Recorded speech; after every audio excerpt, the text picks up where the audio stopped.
Hello everyone, this is FrozenFoxy once again, and we are coming back for part 2 of this tutorial on how to record PC games.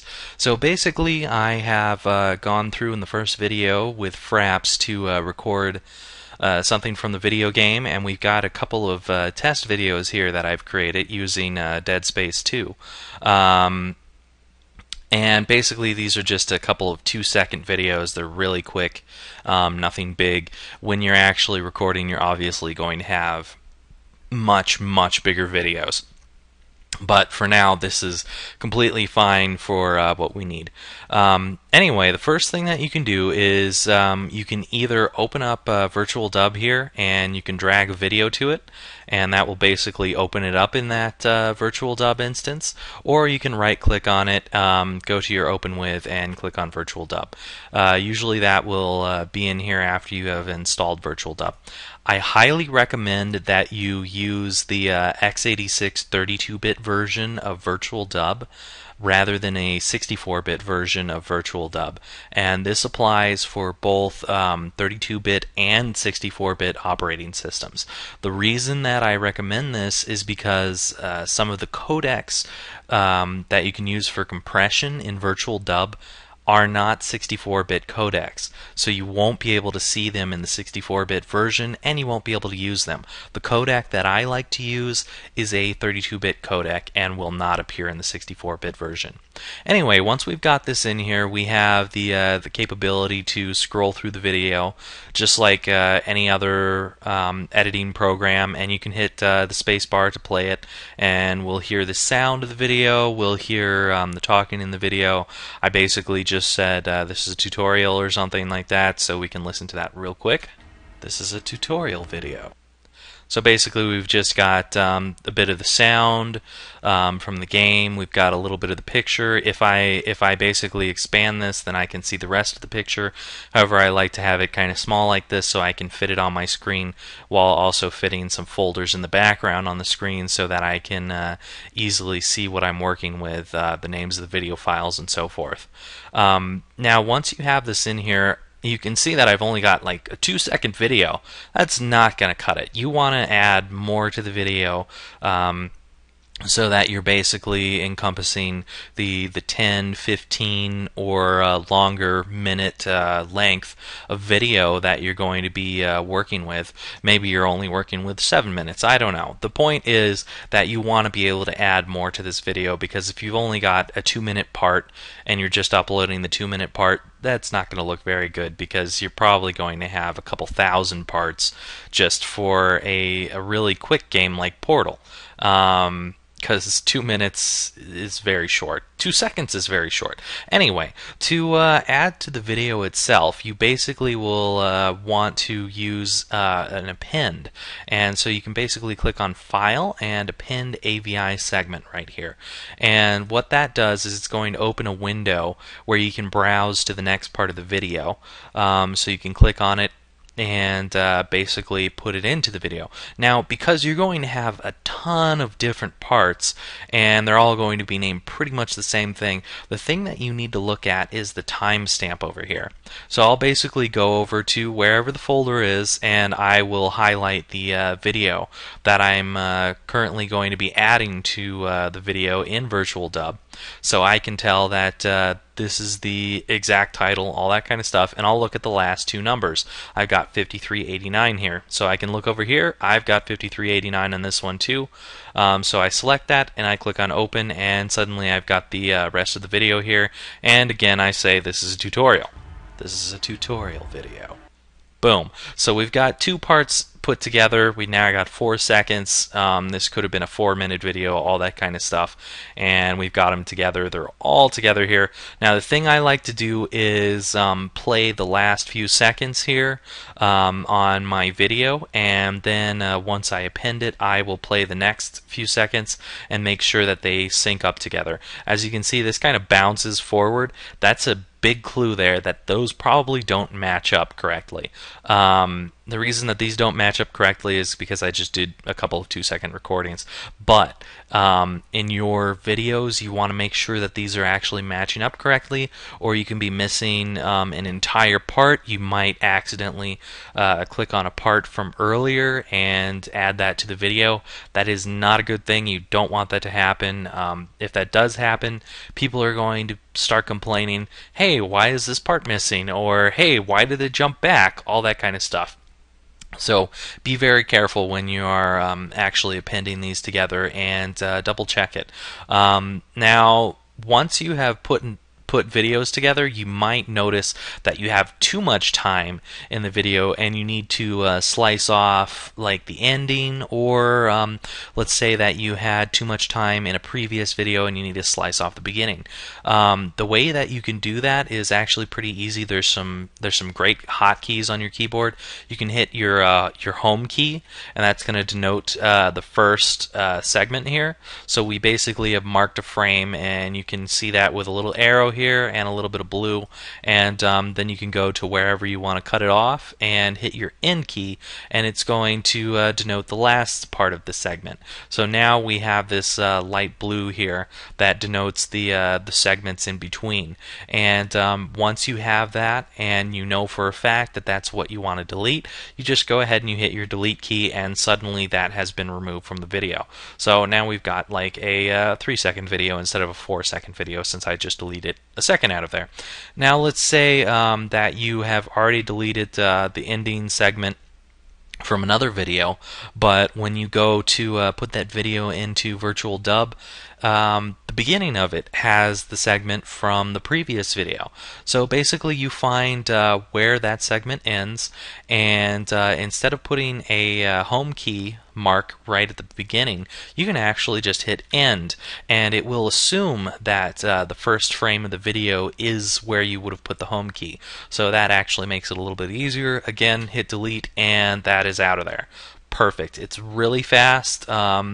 Pretty good editing program, and because we're actually recording the audio for both your commentary and the game together, we don't need to do anything with putting those together.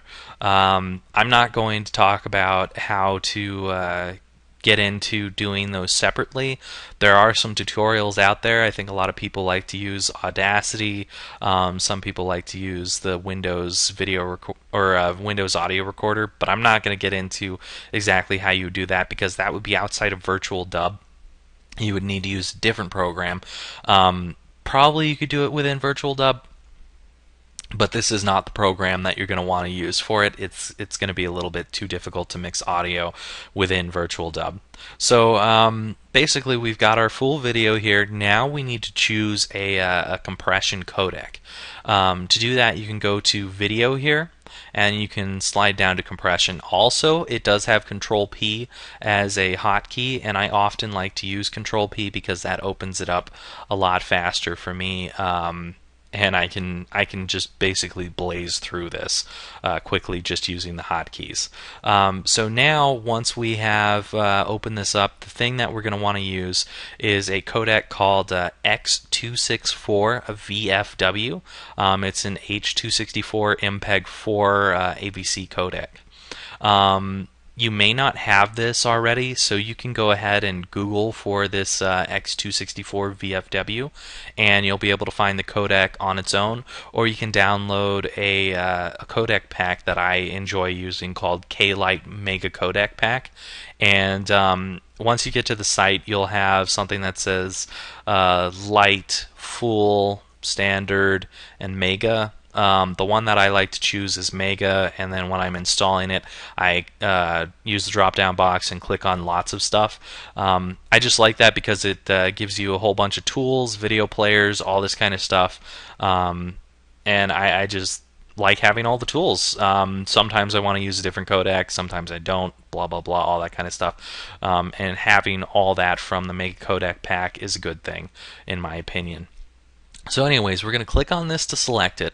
The next thing that you can do is click on Configure, and by default this is going to be set to 24 here. Honestly, I like putting it at 26. The quality is still pretty good, even though we're moving towards the low quality end. However, the video is actually going to be smaller in the end, and it's good to have a smaller video because you want to be able to upload it very easily. So once you have selected the 26, for this rate factor here by using this slide bar, you can go ahead and click OK. None of the other stuff really matters that much. Some people like to use audio compression as well. However, I don't do that at all. I just leave it with the default audio compression. You can go ahead and get some audio codecs. I just have my default one on here. It doesn't matter to me. Now once you have finished with that, you might want to go ahead and add like a logo or a watermark to your video to either say it's yours, or you might want to say that it's for a website like GameAnyone.com. For me, I want to say that it's for GameAnyone.com.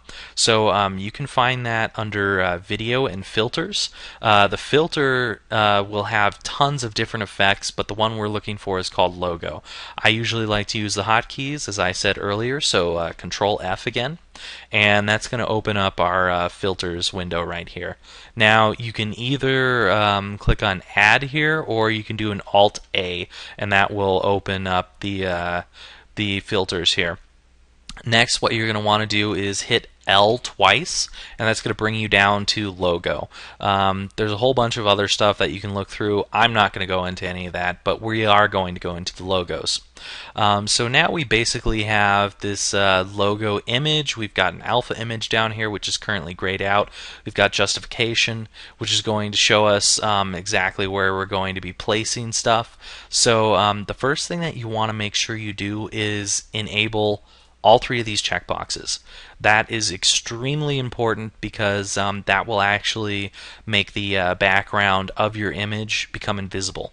Now, for a logo image, you want to have a black background, and you're going to have a white text or white picture, that kind of stuff. You can also make it a colorful picture if you want to, but you have to remember that the black background is what VirtualDub is going to use as an alpha channel, and that basically means that it's going to make it invisible. So anything that's in black will turn invisible once you have added it to the video. So basically, we're currently in our Let's Play folder here for Arcanum, which is not where we want to be. I'm going to go ahead and hit my desktop here. I got a lot of different folders, blah blah blah, all that kind of stuff. But I'm going to scroll down until I find my my Game Anyone logos here. So I got a whole bunch of them, but the one that I use is this number 2 here. Now, if we have these unchecked and we show a preview right now, you can kind of see that there's a black box around this. You can't see it too well, but if I start to move the video just a bit, you might start to see that, yeah, there's a whole lot of black right there. That is not what we want to see. So we enable these two, and we choose the same picture again, twice. Now, because we have chosen that picture twice, it is actually using that picture as an alpha channel now. So now when I move the video around, you can see the black box is no longer there. Awesome. That's exactly what we want to see. And basically the show preview button is perfect for letting you know if it's actually going to work before you're compiling the video. The justification here can actually be used to put the logo in a different location. You can leave the preview up if you want to and change the justification like that, but honestly I like to hide the preview and slowly click around and see where I want to put it. So basically top left, bottom right, top right, middle center, all that kind of stuff. You can put it anywhere that you want to do it. Honestly, I like to check the preview and make sure that it is not covering up anything that's important in the game, like stats of your character, ammo, messages that might happen during the game, inventory, all that kind of stuff. So I'll basically scroll through the video and make sure that it doesn't really cover up anything. Sometimes it can be touching some things in there, but as long as it's not really engulfing that thing, then I honestly tend to leave it like that. For the most part, I'm going to be using a program like GIMP to make my logos. GIMP is a free program that you can download on the internet. Just go ahead and search for it. It's GIMP, and it's pretty much like Photoshop, but without the price tag. And honestly, I would rather get something for free than have to spend something on it. Once you have finished putting this video together, you're going to go to File and you're going to save as AVI. Now this is going to bring you to whatever folder you have been saving in previously. You might have to browse to a different folder. Currently I'm in my Arcanum folder, and you can see that I've got 9 parts sitting here. And so basically I can rename this to whatever I want to, be like tutorial part 2 or something like that.